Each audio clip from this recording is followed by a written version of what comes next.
आपने देखा होगा कि जब से बिग बाजार और बड़े बड़े सुपरमार्केट चेन्स आ गए हैं, छोटे छोटे दुकान वाले जो गल्ला किराना वाले हैं, उन्हें डर लगने लग गया है। कुछ लोगों का ये कहना है कि भाई स्टेट की जो प्राइमेसी है वो तो अभी भी वैसी की वैसी है।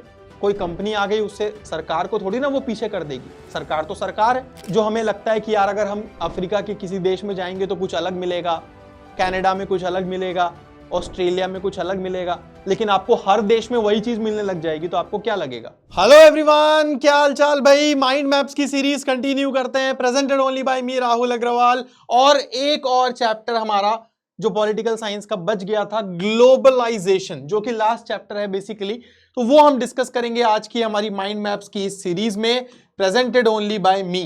तो ये आप देख सकते हो कि एक छोटा सा माइंड मैप है जो कि आपको मैं हर एक सेशन में प्रोवाइड कर रहा हूं, ठीक है, सो दैट आपकी जो रिवीजन है वो इस स्लाइड के थ्रू ही हो जाए।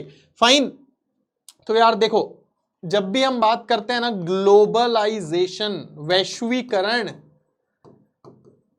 तो अब तो कोई बच्चा है नहीं, 12th में हो यार आप लोग भी, सबको सब पता है ना। ग्लोबलाइजेशन, आज अगर मेरे पास आईफोन है तो वो अमेरिका की कोई कंपनी है एप्पल, वो बना रही है, लेकिन उसका फोन आज मैं चला रहा हूं, ठीक है। उसी तरीके से आज आपको दुनिया में कहीं पे भी फोन करना है, कहीं पे भी बातचीत करनी है, इंटरनेट है, फोन्स आ गए हैं, कहीं पे भी आप कॉल कनेक्ट कर सकते हो एक सेकंड में, चुटकी भर में, ठीक है। लेकिन आज से कुछ साल पहले, 50 साल 40 साल पहले अगर हम चले जाएं तो ये स्पीड इतनी नहीं थी।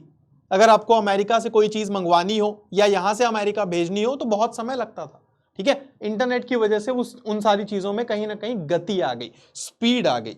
ओके, तो इस चैप्टर की शुरुआत में बताया गया है कि कैसे एक व्यक्ति है जिसका नाम है जनार्दन, वो कॉल सेंटर में काम करता है। अब देखो, कॉल सेंटर में इंडिया में भी कई सारे लोग काम करते हैं ना, उनकी नाइट शिफ्ट आपने देखी होगी, बहुत सारे लोगों की होती है, क्योंकि उनकी कंपनी होती है, कोई कनाडा बेस्ड है, कोई अमेरिका बेस्ड है, कोई कहीं की है। तो अब मान लो कोई अमेरिका बेस्ड कंपनी है, तो भाई अमेरिका का और इंडिया का टाइम जोन अलग अलग है, यहां दिन होता है वहां रात होती है, वहां दिन होता है यहां रात होती है, ठीक है। तो कॉल सेंटर में अगर कोई व्यक्ति रात को काम कर रहा है, इसका मतलब अमेरिका में वहां पे दिन हो रहा है, तो उस व्यक्ति का पूरा शेड्यूल अमेरिका के हिसाब से है, उसकी छुट्टियां भी अमेरिका की छुट्टियों के हिसाब से है, क्योंकि भले ही है वो इंडिया में बट वो काम अमेरिकी कंपनी के लिए कर रहा है, तो अमेरिकी कंपनी के कैलेंडर के हिसाब से उसका काम डिसाइड होगा, ठीक है। तो ये एक तरीके से ग्लोबलाइजेशन का एग्जाम्पल है। उसी तरीके से रामधारी का एग्जाम्पल दिया हुआ है, जो कि अपनी 9 साल की बेटी के लिए बर्थडे गिफ्ट लेने गया था, ठीक है। रामधारी ने अपनी बेटी को प्रॉमिस किया था कि वो उसको एक साइकिल दिलाएगा भाई, और साथ ही साथ decides to search the market for something जो कि उसको सस्ते दाम में मिल जाए, जो उसके लिए अफोर्डेबल हो, क्वालिटी भी जिसकी ठीक हो। ही फाइनली बाइज अ साइकिल। अब रामधारी ने साइकिल खरीदी जो कि चाइना से बनी थी, लेकिन इंडिया में मार्केटेड है। कम बनाने वाली चाइना की कंपनी है, लेकिन मार्केटिंग इंडिया में हो रही है, ठीक है। तो रामधारी को वो साइकिल पसंद आ गई और उसने वो साइकिल खरीद ली, ठीक है। लास्ट ईयर रामधारी ने अपनी बेटी के लिए एक बार्बी डॉल खरीदी थी जो कि अमेरिका में बनी थी, लेकिन इंडिया में बिक रही थी। सारिका एक फर्स्ट जनरेशन लर्नर है, जिसने अपनी पढ़ाई लिखाई में काफी मेहनत की है और काफी अच्छा नाम कमाया है, और अब उसके पास अपॉर्चुनिटी है कि वो एक इंडिपेंडेंट करियर अपना परसू कर सके, जो कि उसकी परिवार की अभी तक की महिलाओं ने नहीं किया था, ठीक है। तो कुछ रिलेटिव्स जो हैं अभी उसको अपोज कर रहे हैं, लेकिन फाइनली वो आगे जाती है उनकी बातों को साइड रख के और अपनी नई अपॉर्चुनिटीज को ध्यान में रखते हुए। तो ये जो 3 एग्जांपल्स, जो 3 कहानियां मैंने आपको बताई, ये तीनों के तीनों क्या दिखा रहे हैं, ग्लोबलाइजेशन क्या होता है, ठीक है। पहले एग्जांपल में जनार्दन जो है वो सर्विसेज के ग्लोबलाइजेशन में पार्टिसिपेट कर रहा है, ठीक है, सर्विसेज प्रोवाइड कर रहा है किसी दूसरी कंपनी, किसी दूसरे देश की कंपनी के लिए काम करके। रामधारी ने जो साइकिल खरीदी या डॉल खरीदी, उससे हमें यह पता चलता है कि किस तरीके से चीजें, कमोडिटीज दुनिया के एक हिस्से से दूसरे हिस्से ट्रैवल करती हैं। और रही बात सारिका की, तो भाई सारिका के घर में आज तक महिलाओं ने बाहर जाके काम नहीं किया हो, बट सारिका को अपॉर्चुनिटी मिल रही है, कहीं ना कहीं उसका रीजन भी यह है कि ग्लोबलाइजेशन है, ठीक है, जिस वजह से अब वो लोग भी जो अब तक वर्क साइकिल का हिस्सा नहीं थे, काम करना चाह रहे हैं, ठीक है। उसी तरीके से यहां पे एग्जांपल दिया हुआ है कि भाई कुछ किसानों ने सुसाइड कर लिया क्योंकि उनकी जो फसलें हैं वो फेल हो गई, और उन्होंने किसी मल्टीनेशनल कंपनी से बहुत ही महंगे बीज, सीड्स खरीदे थे, और अब वो उनको चुका नहीं पा रहे हैं। इंडियन कंपनी ने यूरोप की एक राइवल कंपनी में स्टेक खरीद लिया, ये भी ग्लोबलाइजेशन का एग्जाम्पल है।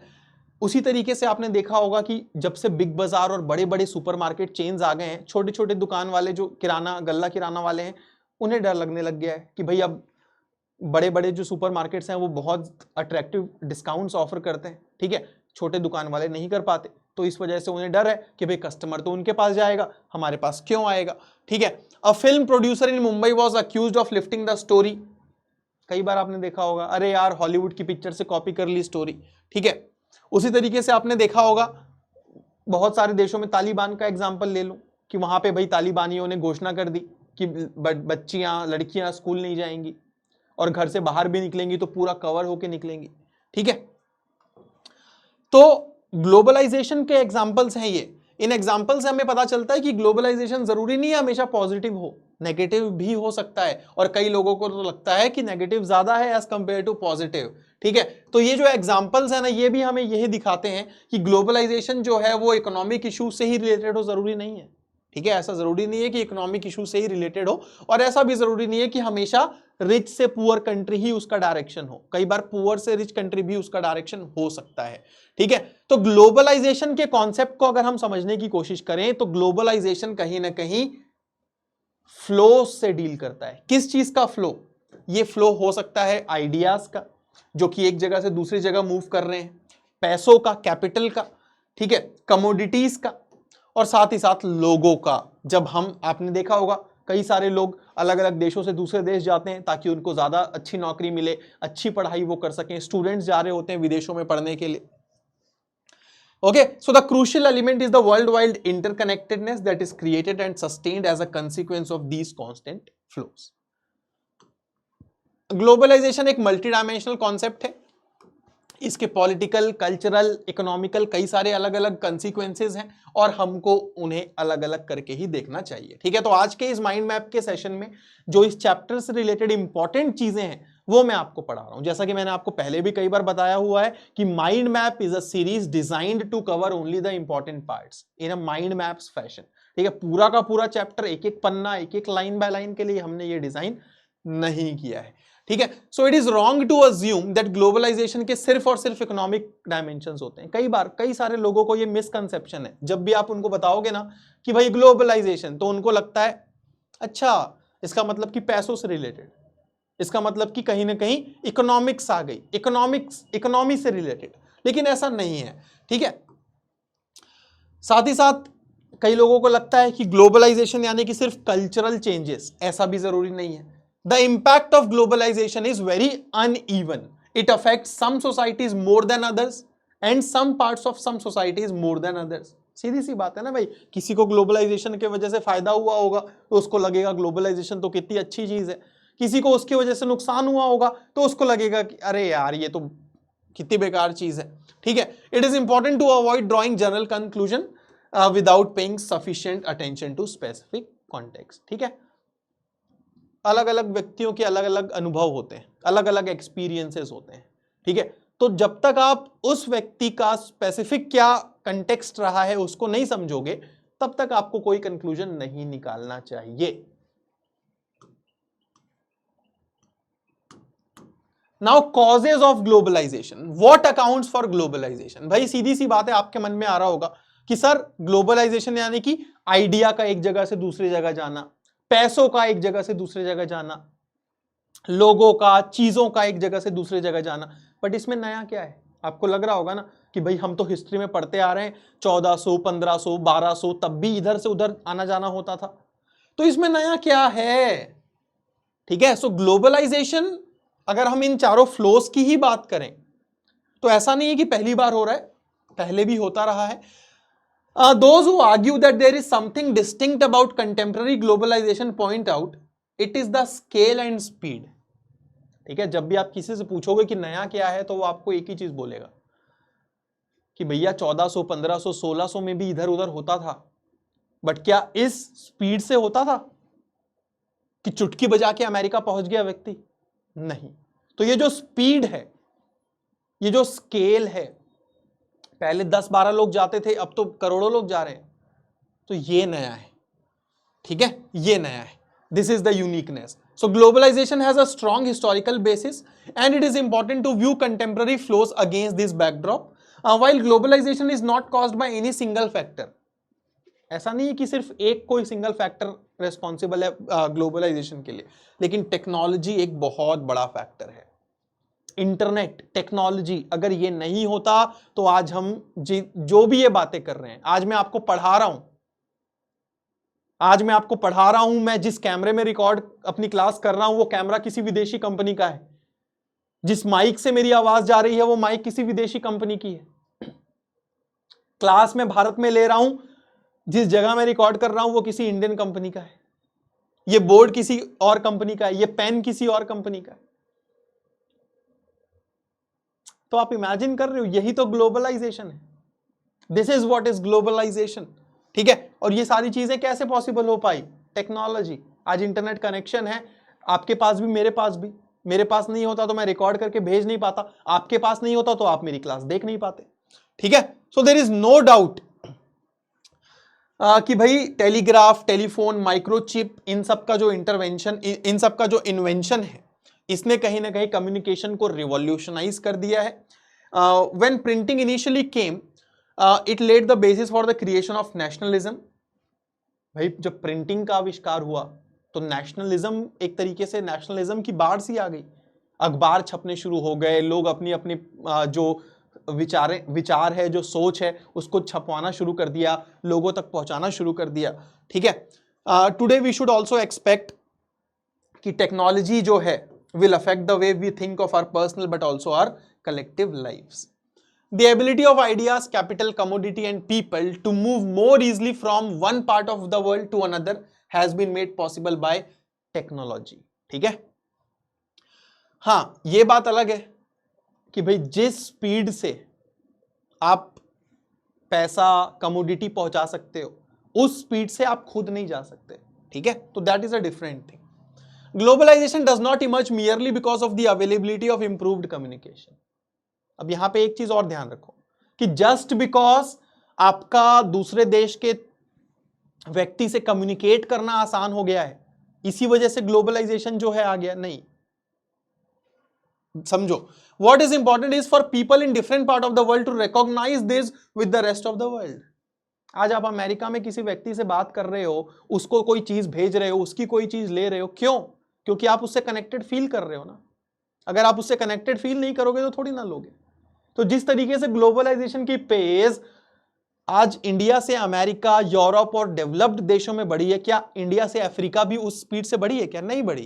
क्योंकि हम शायद अपने आप को अफ्रीकन देशों के लोगों से उतना कनेक्टेड फील नहीं कर रहे, ठीक है। तो जरूरी क्या है? कम्युनिकेशन तो जरूरी है ही, टेक्नोलॉजी तो जरूरी है ही, बट साथ ही साथ जरूरी है आपका इंटरकनेक्टेड फील करना। अगर आप इंटरकनेक्टेड फील ही नहीं कर रहे हो तो फिर वो फ्लो नहीं होगा, ठीक है। So currently we are aware of the fact that events taking place in one part of the world could have an impact on another part of the world. आज देखो ना, अमेरिका में इलेक्शन हो रहा है, इंडिया में कितनी चर्चा है, हर जगह ट्रम्प मस्क मस्क हो रखा है। क्यों?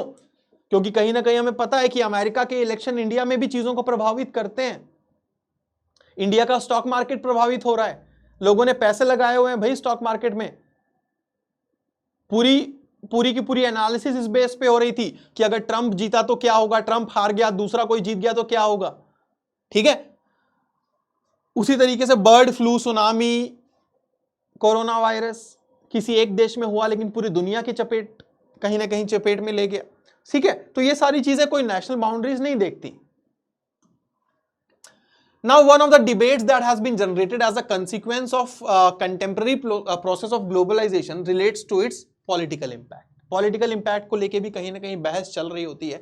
कुछ लोगों का ये कहना है कि भाई ग्लोबलाइजेशन की वजह से बड़ी बड़ी मल्टीनेशनल कंपनीज आ गई हैं, ठीक है। बड़ी बड़ी मल्टीनेशनल कंपनीज किसी दूसरे देशों में जाके अपना व्यापार कर रही हैं, तो इस वजह से जो उस देश की सरकार है, कहीं ना कहीं उसकी जो अथॉरिटी है उसमें कमी आई है, ठीक है। तो उन लोगों का कहना है कि स्टेट की जो सोवरेनिटी है, सोवरेनिटी मतलब तो आपको पता है ना कि भाई मैं जो चाहे वो कर सकता हूं, India is a sovereign country, India की सरकार जो चाहे वो कर सकती है, दैट इज आवर सोवरेनिटी। लेकिन किसी मल्टीनेशनल कंपनी का इंडिया में आ जाना और वो अपने हिसाब से, अपने रूल्स के हिसाब से चलेगी, तो कहीं ना कहीं लोगों को लगता है कि ग्लोबलाइजेशन की वजह से सरकारों की कंट्रोलिंग पावर में कमी आई है। ठीक है, so at the most simple level globalisation जो है वो स्टेट की कैपेसिटी को इरोड करता है, इरोजन ऑफ स्टेट कैपेसिटी, यानी कि स्टेट की जो कैपेसिटी है उसमें कमी लेके आता है। Okay, that is the ability of government to do what they do. Now all over the world, the old welfare state is now giving way to a more minimalist state that performs certain core functions such as the maintenance of law order, security of its citizens. अब इस चीज को ध्यान से समझो, क्या लिखा हुआ है? The old welfare state, पहले के जमाने में क्या होता था? वेलफेयर स्टेट का कॉन्सेप्ट होता था, यानी कि सरकार की रिस्पॉन्सिबिलिटी होती थी लोगों के वेलफेयर, लोगों के अच्छे बुरे, लोगों का हालचाल, लोगों का इंटरेस्ट, सब चीज को देखना है ना, सारी चीजें सरकार की रिस्पॉन्सिबिलिटी होती थी।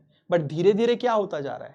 धीरे धीरे ये होता जा रहा है कि सरकार अपने कामों को कम करते जा रही है और सरकार ने काफी सारी चीजें प्राइवेट हाथों में छोड़ दी है और खुद के हाथ पे बहुत कम चीजें रखी हुई हैं, जैसे कि लॉ एंड ऑर्डर को मेंटेन करना, लोगों की सुरक्षा, ये सब चीजें।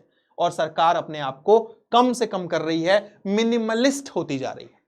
पहले मैक्सिमलिस्ट होती थी, अब मिनिमलिस्ट होती जा रही है। ठीक है, so it withdraws from many of its earlier welfare function, जो पहले वो किया करती थी अब उसने अपने आप को उससे दूर कर लिया है। और अब उस वेलफेयर स्टेट की जगह मार्केट, प्राइवेट सेक्टर जो है वो मेन अथॉरिटी हो गया है। वो डिसाइड करता है कि क्या होगा क्या नहीं। जो मैंने आपको बताया था ना, सोशलिस्ट और कैपिटलिस्ट का डिस्टिंक्शन, कैपिटलिस्ट में जिस चीज से पैसा आ रहा है, जिस चीज से प्रॉफिट हो रहा है वो बनेगा, सोशलिस्ट में जो लोगों का भला है वो होगा। तो पहले सरकार ज्यादातर सोशलिस्ट मॉडल में चलती थी, वेलफेयर मॉडल में चलती थी, बट अब कैपिटलिस्ट मॉडल में चल रही है, क्योंकि अब पैसा पैसा सब जगह हो गया है। ठीक है, so entry and increased role of multinational companies leads to a reduction in the capacity of government to take decision on their own. ठीक है, at the same time globalization does not always reduce state capacity. तो पिछला वाला जो argument था वो इस बात को लेके था कि स्टेट की कैपेसिटी कम हुई है, ये आर्गुमेंट इस बात को लेके कि नहीं भाई जरूरी नहीं है कि ऐसा हुआ है।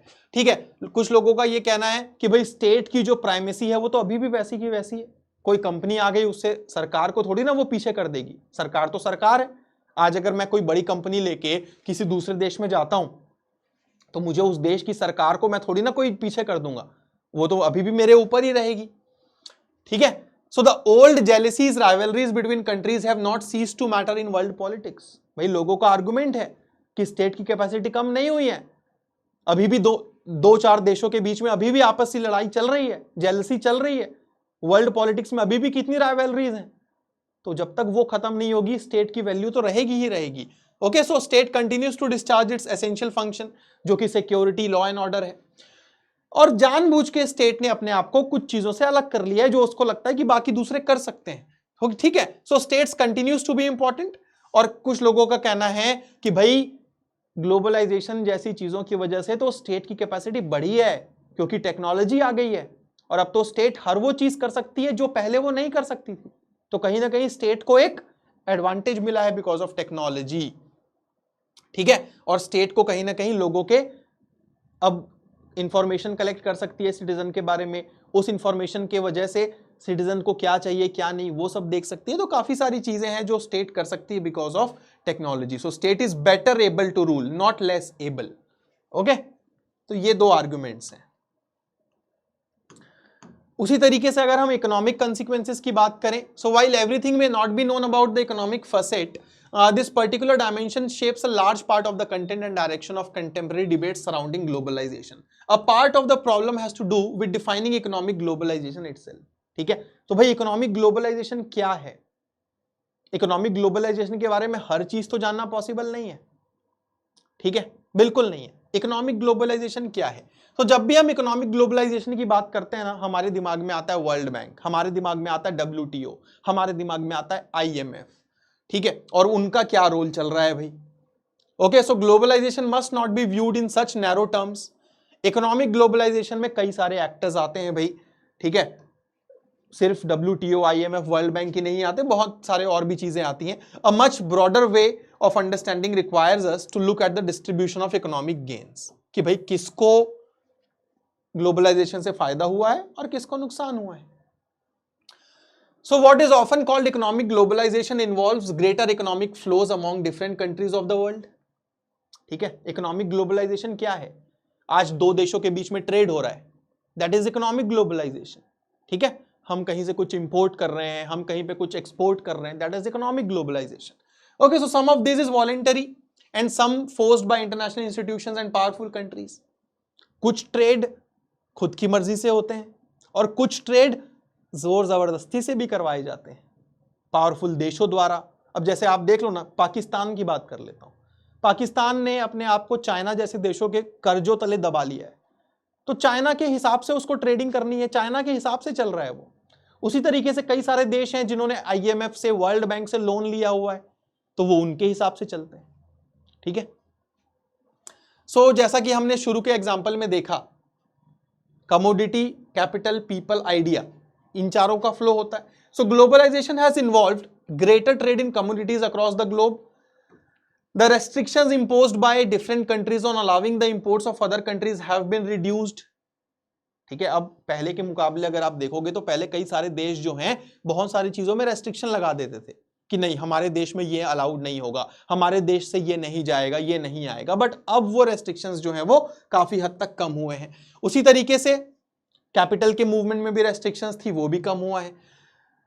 In operational terms, it means that investors in the rich countries can invest their money in countries other than their own, जहां पे उनको लगता है कि ज्यादा पैसा मिलेगा. So globalization has also led to the flow of ideas. The spread of internet, computer is an example of that. लेकिन ग्लोबलाइजेशन की वजह से कहीं ना कहीं लोगों के मूवमेंट में वो तेजी नहीं आई है. कमोडिटी, आइडिया और आप कह सकते हो कि भाई बाकी चीजों में कहीं ना कहीं तेजी आ गई है, बट तेजी अगर किसी चीज में नहीं आई है तो वो लोगों के मूवमेंट में है. क्योंकि आज भी अगर आप देखोगे तो डेवलप्ड देशों ने अपने बॉर्डर्स को काफी ज्यादा मजबूत किया हुआ है. वीजा पॉलिसी इस तरीके से बनाई है कि हर एक व्यक्ति जो है ना नहीं आ सके. ठीक है, क्योंकि उनको डर है कि अगर ज्यादा से ज्यादा दूसरे देश के लोग हमारे देश आ जाएंगे तो हमारे देश की जॉब खा जाएंगे. Okay, so in thinking about the consequence of globalisation, ये भी ध्यान में रखना जरूरी है कि भाई same set of policies do not lead to same results everywhere. Okay, while globalization has led to similar economic policies adopted by government in different parts of the world, this has generated vastly different outcomes in different part of the world. ठीक है, तो ये चीज आपको ध्यान रखना है कि भाई ग्लोबलाइजेशन की वजह से जरूरी नहीं है कि सारे देशों को इक्वल फायदा हुआ हो. कोई एक पॉलिसी किसी देश में काम कर जाती है, किसी देश में काम नहीं करती, और इसीलिए यहां पे ये चीज मेंशन किया गया है कि same set of policies do not lead to same results everywhere. ठीक है, सो इकोनॉमिक ग्लोबलाइजेशन ने कहीं ना कहीं एक इंटेंस डिवीजन क्रिएट किया है ओपिनियन का. Those who are concerned about social justice, जो कि सोशल जस्टिस को लेके ज्यादा वरीड है, उनको ये रहता है कि भाई कहीं ना कहीं स्टेट ने जो अपना पिंडा छुड़ा लिया है ना बहुत सारी चीजों से, वो गलत है. ओके, और ग्लोबलाइजेशन की वजह से सिर्फ चंद लोगों को फायदा होगा, और कहीं ना कहीं उनको ये लगता है कि वो लोग जो सरकार के ऊपर डिपेंडेंट थे वो बेचारे भूखे मर जाएंगे. They have emphasised the need to ensure institutional safeguards और क्रिएटिंग सोशल सेफ्टी नेट्स. ठीक है, ताकि नेगेटिव इंपैक्ट जो है वो कम हो सके. Many movements all over the world feel कि सेफ्टी नेट्स जो है इनसफिशिएंट है. They have called for a halt to forced economic globalization, क्योंकि उसके रिजल्ट जो हैं वो कहीं ना कहीं वीकर देशों के लिए खराब आ रहे हैं. ठीक है, साथ ही साथ गरीबों के लिए भी. Some economists have described economic globalization as recolonization of the world. ठीक है, क्योंकि उनको लगता है कि ग्लोबलाइजेशन के नाम पे जो पावरफुल देश हैं वो गरीब देशों को दबा रहे हैं, और वापस से वो जो कॉलोनाइजेशन की प्रक्रिया चली थी ना, वो वापस से रिकॉलोनाइजेशन ग्लोबलाइजेशन के नाम पे हो रहा है. ठीक है, लेकिन जो लोग इकोनॉमिक ग्लोबलाइजेशन के फेवर में बात करते हैं उनका ये कहना है कि भाई ग्लोबलाइजेशन की वजह से लोगों के चॉइसेस बढ़ गए हैं, ग्रेटर वेलबींग हो गया है. ठीक है, साथ ही साथ ग्रेटर ट्रेड की वजह से it allows each economy to do what it does best. This would benefit the whole world. सबके पास पैसा होगा, दुनिया में ग्रोथ होगी, अच्छा होगा, वो ये कहते हैं. They also argue that economic globalisation is inevitable. आप चाहे कुछ भी कर लो, इकोनॉमिक ग्लोबलाइजेशन को रोक नहीं सकते। तो इससे बेटर है ना कि जो हो रहा है उसके साथ चलो। और जो लोग ग्लोबलाइजेशन के सपोर्टर हैं, लेकिन उतने ज्यादा भी नहीं, लेकिन एक तरीके से उसको हेट भी नहीं करते, यानी कि मॉडरेट सपोर्टर्स हैं, उनका ये कहना है कि ग्लोबलाइजेशन प्रोवाइड्स अ चैलेंज, जिसको हम पूरी तरीके से खत्म करें वो भी सही नहीं है। ठीक है, तो हमें उस चैलेंज को इंटेलिजेंटली रिस्पॉन्ड करना चाहिए। And what however can not be denied is the increased momentum towards interdependence and integration between governments, business, ordinary people in different parts of the world as a result of globalization। ठीक है, तो कहीं ना कहीं आप ये देख सकते हो कि सरकार, बिजनेसमैन, ऑर्डिनरी पीपल के बीच में एक तरीके का इंटीग्रेशन, एक तरीके का इंटरडिपेंडेंस आपको देखने को मिलेगा ग्लोबलाइजेशन की वजह से। ठीक है, उसी तरीके से अगर हम कल्चरल ग्लोबलाइजेशन की बात करते हैं तो ये एक इंपॉर्टेंट टॉपिक है, इसको लाइन बाय लाइन थोड़ा सा पढ़ने की कोशिश करेंगे।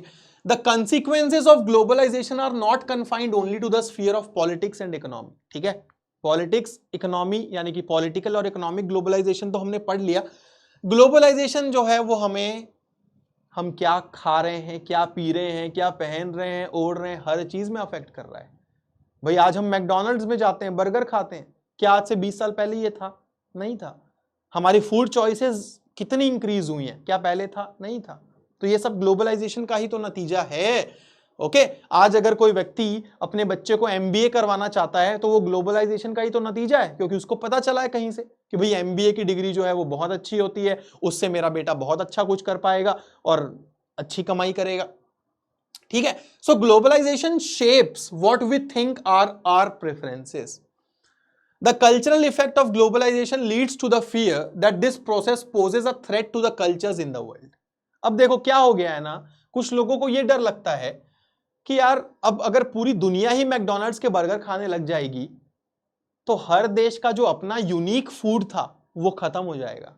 तो कुछ लोगों को यह डर है कि ग्लोबलाइजेशन की वजह से जो एक यूनिकनेस है हर एक देश की अपनी अपनी, वो खत्म हो जाएगी और आपको दुनिया के किसी भी देश में चले जाओगे तो मैकडॉनल्ड्स मिलने लग जाएगा। ठीक है, क्योंकि ग्लोबलाइजेशन की वजह से यूनिफॉर्म कल्चर में बढ़ोतरी आ रही है। दिख रहा है ना भाई कि हर जगह वही चीज मिल रही है, तो कल्चर यूनिफॉर्म होता नजर आ रहा है एज कंपेयर टू जो हमें लगता है कि यार अगर हम अफ्रीका के किसी देश में जाएंगे तो कुछ अलग मिलेगा, कनाडा में कुछ अलग मिलेगा, ऑस्ट्रेलिया में कुछ अलग मिलेगा, लेकिन आपको हर देश में वही चीज मिलने लग जाएगी तो आपको क्या लगेगा कि यार ये तो यूनिफॉर्मिटी आ गई।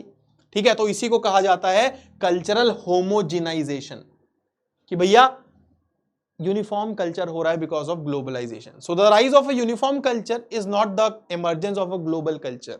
What we have in the name of a global culture is the imposition of western culture on the rest of the world. अब यहां पे ये समझना भी जरूरी है कि जब मैं बात कर रहा हूं यूनिफॉर्म कल्चर की, तो यार यूनिफॉर्म कल्चर अगर आज इंडिया में, अमेरिका में, अफ्रीका में, यूरोप में सेम चीज आपको दिख रही है, तो वो जो यूनिफॉर्म कल्चर है क्या उसको हम ग्लोबल कल्चर कह सकते हैं? नहीं कह सकते, क्योंकि वो ग्लोबल कल्चर नहीं है। असल मायने में आप देखोगे तो वो पावरफुल देशों ने अपना कल्चर थोप दिया है पूरी दुनिया में, वेस्टर्न देशों का इंपोजिशन है। क्योंकि अगर वो ग्लोबल कल्चर होता तो ऐसा क्यों नहीं हो रहा है कि अफ्रीका के किसी गरीब देश का कल्चर पूरी दुनिया में फैल रहा है, सिर्फ अमेरिका और यूरोप के अमीर देशों का कल्चर ही क्यों फैल रहा है? तो वही चीज यहां पे लिखी हुई है कि what we have in the name of a global culture is the imposition of western culture on the rest of the world। ठीक है, so this phenomenon is known as the soft power of US hegemony। so the popularity of burger, blue jeans etc has a lot to do with this। ठीक है, तो culture of the politically and economically dominant society, सीधी सी बात है, वो अपना footprint weaker society पे छोड़ के जाती है और दुनिया जो है वो डोमिनेंट पावर की तरह दिखने लग जाता है। और इसी के लिए मैकडोनल्डाइजेशन वर्ड यूज किया गया है। ठीक है, so this is dangerous not only for the poor countries but for the whole of humanity, क्योंकि इसके वजह से जो दुनिया भर का रिच कल्चरल हेरिटेज है वो समाप्त हो जाएगा और पूरी दुनिया में मैकडोनलाइजेशन हो जाएगा। ठीक है, now at the same time it would be mistake to assume that cultural consequences are only negative. तो ये तो हो गई एक बात। अब दूसरी बात, ये भी सोचना गलत होगा कि भैया कल्चरल कंसीक्वेंस जो है ग्लोबलाइजेशन का सिर्फ हार्मफुल ही होता है। Cultures are not static things, all cultures accept outside influences. सीधी सी बात है, कोई ऐसा कल्चर नहीं है जिस पे बाहरी प्रभाव ना पड़े। So some external influences are negative क्योंकि वो हमारे चॉइसेस को रिड्यूस कर देते हैं, बट कई बार वो हमारे चॉइसेस को बढ़ा भी देते हैं।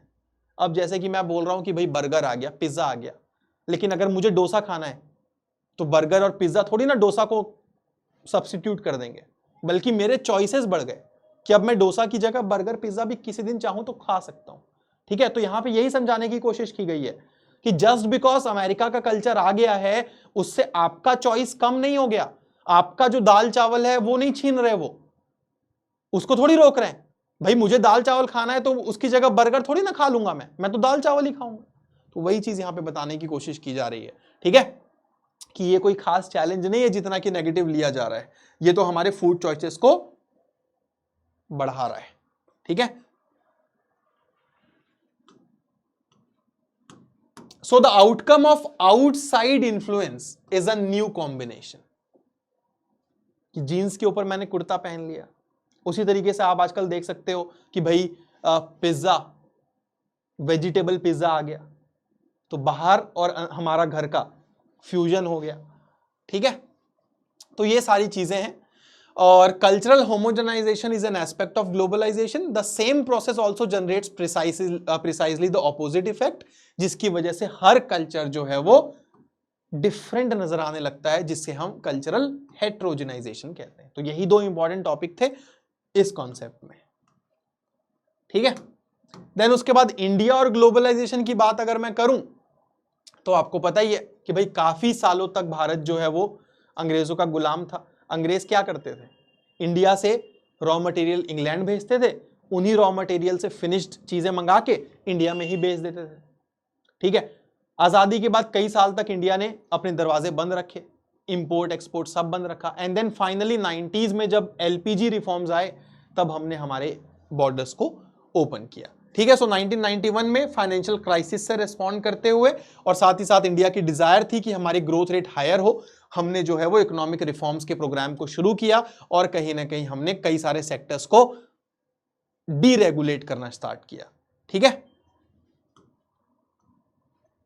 रेजिस्टेंस टू ग्लोबलाइजेशन आखिरी टॉपिक है आपके इस चैप्टर का, जिसमें यह बताया गया है कि जो लोग ग्लोबलाइजेशन के क्रिटिक्स हैं, जो लोग ग्लोबलाइजेशन को अपोज करते हैं, वो कई सारे आर्गुमेंट करते हैं। उनका यह कहना है कि भाई कहीं ना कहीं जो ग्लोबलाइजेशन है आज का, वो एक ऐसा फेस दर्शाता है ग्लोबल कैपिटलिज्म का जो कि अमीर को अमीर बना रहा है और गरीब को गरीब।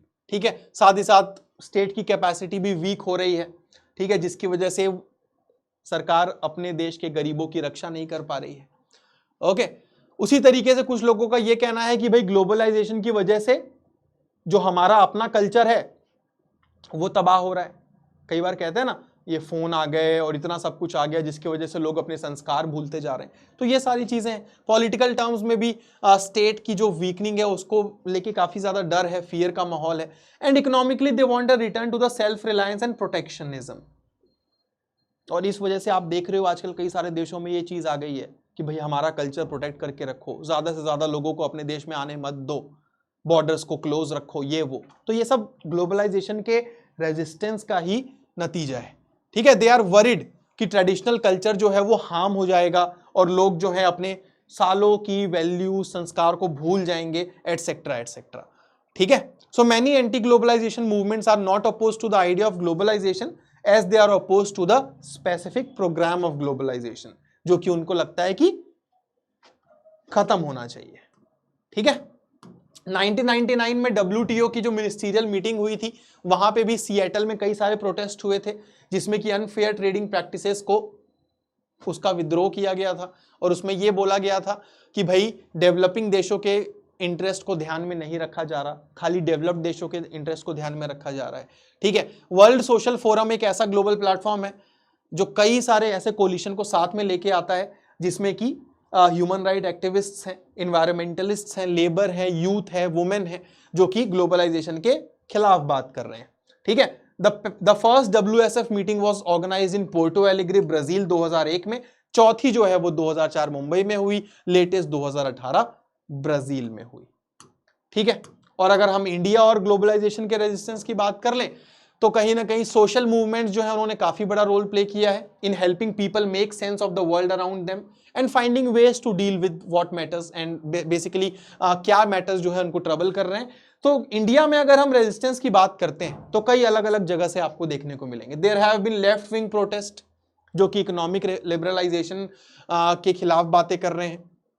ठीक है, देन उसके बाद वर्क फोर्स में अगर हम देख लें तो इंडस्ट्रियल वर्क फोर्स के जो ट्रेड यूनियंस हैं, साथ ही साथ जो लोग किसानों के हितों को रिप्रेजेंट करते हैं, उन्होंने भी प्रोटेस्ट ऑर्गेनाइज किया कि भाई मल्टीनेशनल कंपनीज के एंट्री होने से हमारा नुकसान हो रहा है। ठीक है, कुछ प्लांट्स के जो पेटेंट्स हैं जैसे कि नीम, इसके भी अच्छे खासे ऑपोजिशन आपको देखने को मिले। ठीक है, तो ये हो गया बच्चों आपका ये चैप्टर समाप्त। आपने देखा होगा ना वैलेंटाइंस डे में बजरंग दल कि भैया वैलेंटाइंस डे में क्या आजकल ये नया चला है, ये हमारी संस्कृति नहीं है। टीवी चैनल्स आ गए हैं दुनिया भर के, उसमें कुछ भी दिखाया जा रहा है, उसका विरोध करना। तो यही सारी चीजें तो ग्लोबलाइजेशन का रेजिस्टेंस है कि भाई लोगों को लगता है कि ग्लोबलाइजेशन की वजह से नुकसान हो रहा है तो वो रेजिस्टेंस कर रहे हैं, उसको रेजिस्ट करने की कोशिश कर रहे हैं, उसको फैलने नहीं देना चाहते। ठीक है, तो इस चैप्टर में और कुछ खास है नहीं, इसीलिए ये सबसे लास्ट में भी है। ठीक है, तो मैंने माइंड मैप्स में आपको बता दिया है कि भाई इंडिया एंड ग्लोबलाइजेशन आप यहां से रिवाइज कर सकते हो। साथ ही साथ कल्चरल, पॉलिटिकल, इकोनॉमिक कॉन्सिक्वेंसेस की छोटी छोटी यहाँ पे डिब्बे हैं।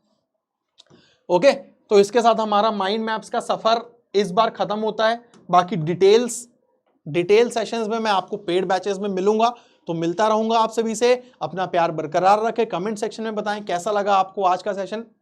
Thank you.